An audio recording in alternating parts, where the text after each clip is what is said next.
This beautiful little fern here is the lady fern.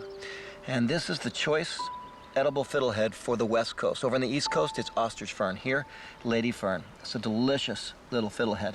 But you want to be really careful in harvesting them because you can easily kill this plant. See, the thing to remember about a lot of plants and trees is that the real life force, the actual plant itself, the living being itself, is mostly under the ground. We just see the tops of the ground, the trees, the flowers, the things come up, but actually what really matters to that living being is what's underneath the ground. If you're able to look underneath the ground, you would see that the majority of most plants and trees have much more structure under the ground than they do above the ground. What this all means is that the tops of these ferns, these beautiful fronds that will become quite large throughout the summer, are there to service the rhizome that's underneath the ground.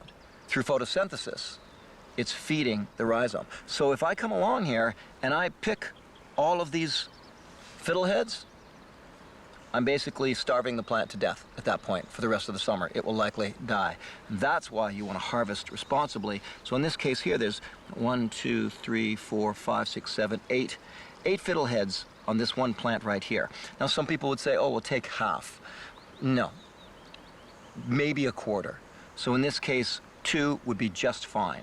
So I could take 1 here, there's my 1, and then a second one lower down, a smaller one. There's a couple more coming up, and that's it. That's where I stop with that particular plant. Now I move on to another plant and harvest the same way.